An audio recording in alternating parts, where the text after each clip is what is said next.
Alors, dans d'autres vidéos, on avait vu comment le calcul intégral pouvait permettre de calculer l'aire d'une surface, d'une portion de plan comprise sous une courbe, hein.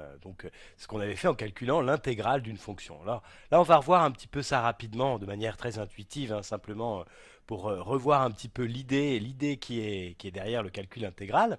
Alors, je vais dessiner un graphique. Je vais déjà dessiner mes axes. Voilà. Et puis là, je vais dessiner une courbe, la courbe représentative d'une fonction. Par exemple, c'est ça, je la fais comme ça. Et cette courbe-là, c'est une courbe qui a une équation, par exemple, c'est y égale f de x, où f est une fonction, hein. Donc ça veut dire que si on donne une valeur à x, on peut calculer tout de suite l'image y de x grâce à la fonction, à l'expression de la fonction, hein.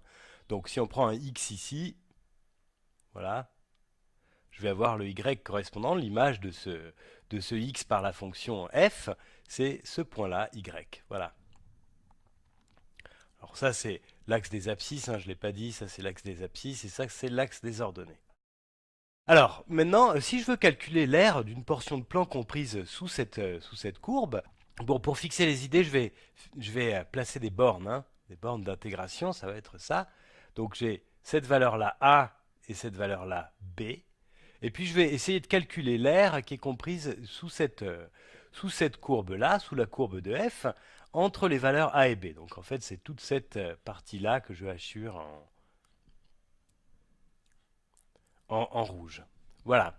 Alors l'idée qui est derrière le calcul intégral, c'est qu'on va découper cette surface qui est là en fines lamelles. Alors si je dessine déjà une lamelle, alors là je vais me mettre dans ce point-là X, je vais dessiner une lamelle. En fait, ça sera un petit rectangle, hein, c'est une bande de cette surface-là. Et en fait, je vais pas exactement la dessiner, je vais la dessiner je vais la remplacer par un rectangle, hein. Donc ça va être ça va pas être exactement cette partie-là qui est comprise sous la courbe, ça va être un peu plus grand ou un peu plus petit. Il y a plusieurs manières de prendre ces rectangles-là. Voilà. Donc ça, je vais le faire comme ça pour l'instant. Donc ici j'ai x, là du coup cette hauteur-là, ben, c'est y, c'est f de x, hein. Et je vais prendre un rectangle ici de largeur, là je vais la noter ici, la largeur je la note dx, voilà. Donc je peux facilement calculer, ça c'est un rectangle, hein, je peux facilement calculer la surface, l'aire de ce rectangle, c'est tout simplement l'aire d'un rectangle, c'est la base fois la hauteur. Donc ici, la hauteur c'est f de x, donc c'est f de x, et la largeur, la base, c'est dx. Donc ça, c'est l'aire du rectangle que j'ai dessiné, que j'ai colorié en rose, hein, ici, là. Voilà. Alors, on va maintenant faire, si on imagine avoir découpé la surface qui est ici en plusieurs autres, là, avec d'autres lamelles, hein, en plusieurs bandes comme ça, donc il y en aura une autre ici, voilà, comme ça, une autre ici, voilà. Et puis, enfin, il y en aura beaucoup. Donc là, on va faire la somme de tous ces rectangles et on va obtenir quelque chose qui est proche de l'aire de notre surface, hein. Mais ça ne sera pas exactement ça, parce qu'on a des petits bouts en moins, des petits bouts en plus, ici et là, voilà. Donc, en fait, ce qu'on va imaginer maintenant, c'est de prendre des lamelles de plus en plus fines, donc de réduire, de faire tendre les bases de nos rectangles vers quelque chose de pratiquement nul, hein. Donc, en fait, on va devoir ensuite faire une somme d'une infinité de lamelles, de bandes de largeur presque nulle, et c'est ça qui va donner l'intégrale. Donc là, on va appeler ça l'intégrale de a à b de f de x dx, et ça, c'est exactement l'aire, ça sera exactement l'aire de la surface, de notre surface, hein. Voilà, surface que j'ai assurée en rouge. Alors voilà, tout ça on l'avait vu la partie sur les intégrales définies. C'était peut-être pas la peine que tu revoies ça, hein, parce que tu l'as peut-être parfaitement compris. Si ce n'est pas le cas, retourne voir ces vidéos sur les intégrales définies, parce que cette idée-là, c'est celle qu'on va reprendre pour calculer maintenant le volume qui est compris sous une surface. Bon, alors déjà, on va commencer par essayer de bien comprendre ce que c'est qu'une surface, hein. Alors là, on est dans le cas où on a une courbe. En fait, cette courbe, c'est l'image par la fonction f d'une partie de la droite des nombres réels, hein, une partie de l'ensemble des nombres réels, qui est cette droite-là. Bon, parfois, c'est pas toute la droite, en fait, on part de l'ensemble de définitions de la fonction. Ce qu'on appelle l'ensemble de définitions, c'est en fait c'est l'ensemble des valeurs pour lesquelles on peut exécuter le calcul qui définit f, hein. Donc, en général, très souvent, c'est tout l'ensemble des nombres réels. Parfois, il faut enlever un point. Parfois, on se restreint à un segment. Mais enfin, bon, on part de l'ensemble des nombres réels. Ça, c'est le cas d'une dimension, donc, puisque c'est une ligne, hein. Enfin, l'ensemble des nombres réels peut être représenté par une ligne. Donc, on va ensuite agir sur cette ligne. Alors, le cas de la surface, c'est le même cas, mais en deux dimensions. Donc, le domaine de définition, au lieu d'être une droite, une partie de la droite, ça va être une partie du plan, ou bien le plan en entier, hein. Donc, en général, au lieu d'écrire y égale f de x, qui veut dire que à chaque point de la droite, on associe une valeur y, à chaque point x, on associe une valeur y, et bien là, on va avoir le même genre de choses, mais ça va être quelque chose qui va s'écrire comme ça. Z, c'est une fonction d'un point du plan, hein. Donc, un point du plan, ça a deux coordonnées, x et y. Voilà. Donc, on va donner cette fois-ci les coordonnées d'un point, et on va pouvoir calculer son image par la fonction f. Et en fait, l'ensemble des points de l'espace qui vont vérifier, dont les coordonnées x, y, z vont vérifier ça va donner une surface, hein. Alors, on va aller regarder ce que c'est qu'une surface avec un logiciel, hein, qui trace des surfaces beaucoup plus joliment que ce que je peux faire. Voilà, alors là j'ai tracé une surface. Alors je te donne pas l'équation de cette surface, hein, c'est pas très important, mais voilà, là c'est l'axe x, l'axe des abscisses, l'axe des ordonnées y et l'axe des côtes z. Voilà, l'axe z. Donc c'est la hauteur en fait ici, hein. Donc si on regarde vue de dessus, on voit la projection de la surface sur le plan xy qui donne exactement le domaine de définition de la fonction f, hein. Alors après je peux regarder, bon, c'est vraiment ce domaine de définition transformé. Alors voilà, on dirait une feuille de papier un peu pliée, courbée. Voilà, c'est assez joli à regarder, hein. On peut la retourner dans tous les sens. Voilà, donc ça c'est un exemple de surface, hein, et c'est l'image de ce carré du plan, ici du plan XY, par une certaine fonction, donc il y a une équation, hein. Voilà, je ne vais pas la donner, ça ne sert pas à grand chose. Et donc notre fonction, en fait, elle associe à chaque point, donc si je prends un point du plan ici, par exemple celui-ci, eh bien je vais pouvoir calculer l'image de ce point du plan par la fonction f, qui va me donner un nombre, z, que je vais placer sur l'axe des côtes. Donc ça va me donner un point de cette surface. Par exemple, si je prends ce point du plan ici, eh bien, je vais avoir son image qui va être là-haut, hein, quelque part. Voilà, c'est pas évident à placer, mais ça va être un point de cette surface. Voilà. Alors maintenant, je vais reprendre un peu ce qu'on a fait. Je vais essayer d'étendre le raisonnement qu'on a fait dans notre calcul d'air ici au calcul du volume compris sous une surface, hein. Donc je vais déjà commencer par dessiner. Je ne vais pas pouvoir dessiner aussi bien qu'avec le logiciel, mais bon, je vais essayer de faire quelque chose. Donc là, je vais dessiner mes axes. Alors j'ai l'axe, ça c'est l'axe des Z. Là, je vais dessiner l'axe des Y et l'axe des X. Voilà. Donc je vais leur donner les noms, hein, ça sera plus simple. X, Y et Z. Voilà, donc là c'est l'origine O, là aussi c'était l'origine O. Voilà. Alors maintenant je vais dessiner une surface, hein, du mieux que je peux, c'est pas quelque chose de très joli, voilà, quelque chose comme ça.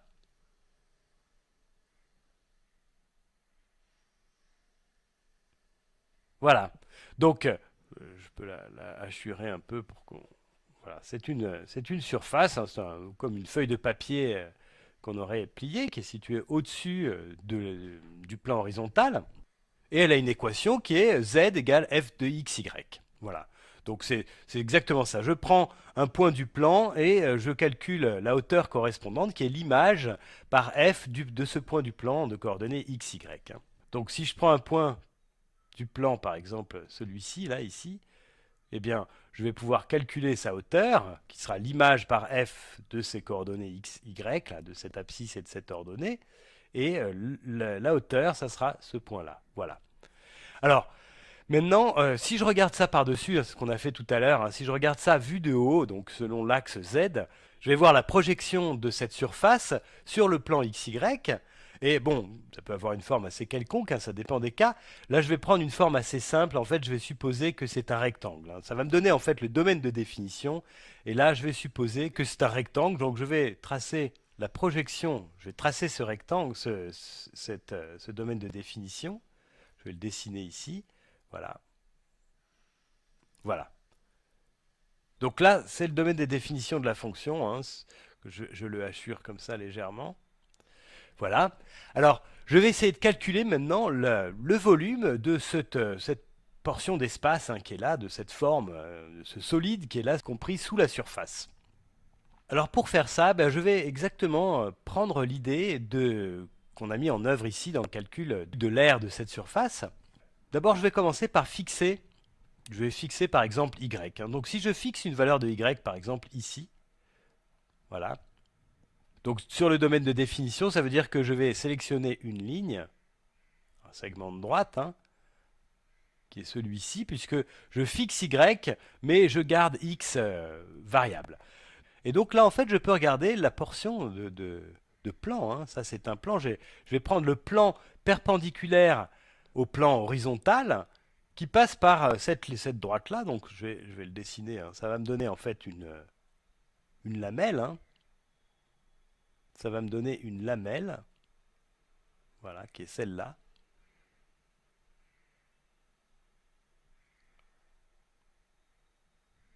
Voilà.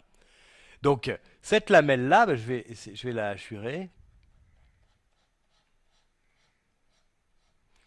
Je peux calculer son aire parce que finalement, je me retrouve. Alors, si on le regarde dans cette vue d'ici, hein, donc selon l'axe Y, on va se retrouver exactement dans cette situation-là, dans la situation qu'on connaît de l'intégrale en une dimension. Hein.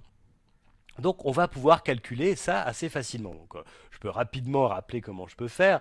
Je vais fixer une valeur de x, par exemple ici, donc je vais le faire en bleu. Je fixe une valeur de x ici. Là, je vais tracer un rectangle. Je vais tracer un rectangle ici de base vraiment très très fine. Hein. Ça sera une bande très très fine, donc de base pratiquement nulle. Et je vais calculer l'aire de ce rectangle. Donc l'aire de ce rectangle, on sait que c'est f de x, y, hein, puisque ça c'est la hauteur du rectangle, c'est la hauteur de l'image de ce point qui est là. Ça, ce point-là a coordonnées x, y, donc sa hauteur c'est f de x, y, et donc ça c'est bien la hauteur du rectangle que j'ai dessiné en bleu, et je multiplie ça par la base qui est dx, voilà. Alors si je fais ça, alors je vais donner les valeurs qui sont les bornes du domaine de définition. Le domaine de définition ici c'est, on va dire, l'ensemble des points d'abscisse comprises entre 0 et A, et d'ordonnées y comprises entre 0 et B. Voilà. Donc là, si je veux additionner, je me retrouve dans cette situation de dessus, je vais additionner l'aire d'un très grand nombre de rectangles, une infinité de rectangles de base pratiquement nulle, et je vais faire ça pour les valeurs de x qui varient entre 0 et A. Donc ça va me donner cette intégrale-là. Alors je vais garder la couleur orange comme ça. Donc c'est l'intégrale de 0 à A de f de xy, il faut mettre une virgule, dx. C'est exactement, en fait, ça va me donner l'aire de toute la surface ici que je vais hachurer en orange. Hein. Toute cette surface-là, elle est donnée par cette intégrale-là. Voilà. Alors maintenant, on va procéder exactement de la même manière, mais on va plutôt maintenant donner une épaisseur. En fait, on a cette lamelle-là, hein, c'est vraiment une lamelle du solide, hein, du solide qui est comprise sous la surface, et on va lui donner une épaisseur à cette lamelle. Cette épaisseur-là, ben, je vais l'appeler dy, hein, puisque c'est une petite variation dy. Donc, je vais maintenant épaissir ma lamelle en lui donnant une largeur vraiment infinitésimale, mais quand même une largeur que j'appelle dy. Donc ça va me donner une lamelle un peu épaissie comme ça. Je la dessine. Et si j'imagine ce dy vraiment très très petit, eh bien finalement je vais pouvoir calculer le volume de cette lamelle-là. Le volume de cette lamelle, ça va être tout simplement l'aire de la base multiplié par la hauteur. Donc je vais pouvoir dire que c'est l'aire de la base fois la hauteur. Donc la base c'est la surface orange fois la hauteur qui est dy. Voilà. Donc là en fait j'ai calculé le volume de cette fine lamelle que j'ai dessiné avec, enfin la face est hachurée en orange et l'épaisseur est hachurée en violet. Voilà. Alors maintenant, exactement comme ce qu'on fait ici quand on additionne une infinité de très très fines bandes, de bandes de largeur pratiquement nulle, eh bien ici on va additionner une infinité de ces lamelles d'épaisseur pratiquement nulle. Et en fait, quand on fait ça, on va le faire pour toutes les valeurs de y qui varient entre 0 et b. Donc on fait l'intégrale de 0 à b de ce volume-là. Donc ce qui correspond à faire une somme d'une infinité de tout petits volumes, tout petits éléments de volume. Voilà.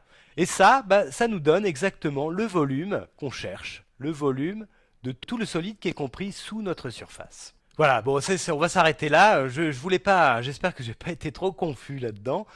C'est pas du tout une discussion rigoureuse, hein, mais je voulais te donner une intuition un petit peu de comment est-ce qu'on faisait un calcul de volume, et donc comment est-ce qu'on calculait une intégrale double, hein, c'est ce qu'on appelle ici une intégrale double. Et tu vas voir en fait que, on va préciser ça dans les prochaines vidéos, et tu vas voir en fait que c'est assez facile de calculer des volumes avec cette technique des doubles intégrales.